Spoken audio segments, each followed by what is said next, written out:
nilibas guys. Okay. What ang dalam naman. Ayaw pa nilibas. Pagkaman na libre siya i-deep fried. Diba? Mami na siya pagkaman. So guys, ready na itong pork fillet na i-fried. So nagpabukal na taong mantika. So ready naman siya, no?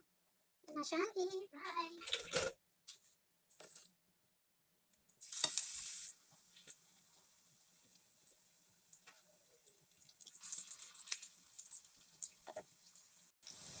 And golden naman siya guys. Pwede na ito siya balikon.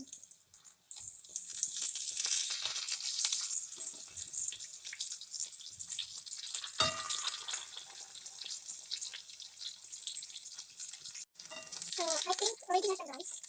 Ready na siya. Ready na siya. Ako na siya buti mo guys. Ang atong kanda. Ang taong manani.